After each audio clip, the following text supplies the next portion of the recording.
இனப்படுகொலை அப்படின்றதுக்கு 4 விதமான கூறுகள் உண்டு.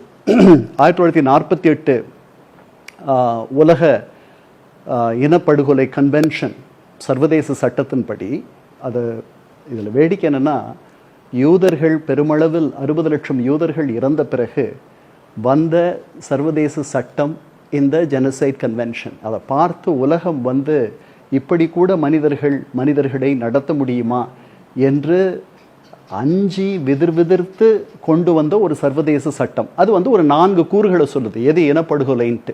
முதல்ல இவர்களை அழிக்க வேண்டும் என்ற எண்ணம் இருக்க வேண்டும், இன்டென்ட். சரிதானா?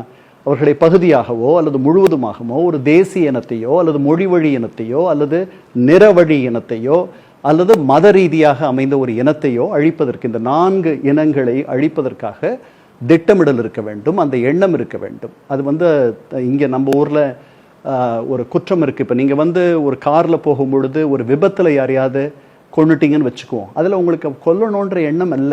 அதனால் நீங்கள் ஒரு கொலை நடந்திருந்தாலும் கூட அது திட்டமிட்ட கொலை அல்ல, ஒரு மரணம் நிகழ்ந்தது.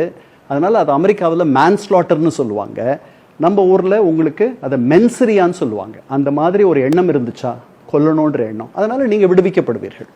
சரிதானா?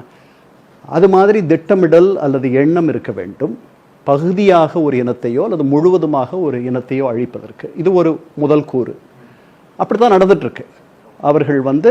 அவர்கள் மீது, அதாவது அப்பாவி மக்கள் அப்படின்றவங்களெல்லாம் அவர்கள் பிரித்து பார்ப்பதில்லை.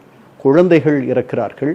அங்கு ஒரு அடுத்த கூறு என்னன்னா, அந்த இனம் அழிவதற்காக பகுதியாகவோ அல்லது முழுவதுமாக அந்த இனத்தை அழிப்பதற்கான ஒரு சூழலை உருவாக்குவது. அதாவது உங்களை பஞ்சத்தில் போடுறது, உங்களுக்கு தண்ணி இல்லாத பண்ணுறது, உங்களுக்கு மருத்துவ வசதிகள் இல்லாத பண்ணுறது, உங்களுக்கு சாப்பாடு இல்லாத பண்ணுறது. அது அந்த நிலை நடந்துட்டு இருக்கு இப்போ.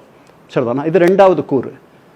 இதில் நீங்கள் சாப்பாடே இல்லைன்னா எவ்வளோ நாள் இருக்க முடியும்? தண்ணியே இல்லைன்னா எவ்வளோ நாள் இருக்க முடியும்? மனிதன் 2 நாட்களுக்கு 3 நாட்களுக்கு மேலே தண்ணி இல்லைன்னா இறந்து போயிடுவான். 72 மணி நேரம் தான் நீங்கள் உங்கள் உடம்புல தண்ணி இல்லாத இருக்க முடியும். அதனால தான் ஒண்ணா நோன்பு இருப்பவர்கள் கூட நீர் அருந்துவார்கள். சரிதானா? ஸோ அத்தகைய சூழல் அங்கே இருக்குது. அதுக்கப்புறம் மொத்தம் அது ஒரு ரொம்ப சின்ன இடம். அந்த காசான்றது ரொம்ப ரொம்ப ரொம்ப சின்ன இடம். 360 சதுர கிலோமீட்டர் கொண்ட ஒரு நகரம். அதில் 23 லட்சம் பேர் இருக்கார்கள். உலகத்திலேயே மிக மிக மிக அடர்த்தியாக மக்கள் வாழும் ஒரு இடம் என்றால் அது காசா. அவர்களில் கிட்டத்தட்ட ஒரு 10 லட்சம் பேரை நீங்கள் தெற்குக்கு அனுப்புறீங்க. அவர்களுடைய வீடுகளை தரைமட்டமாக்குகிறீர்கள், அங்கு இருக்கக்கூடிய கட்டடங்களை நீங்கள் அழிக்கிறீர்கள்.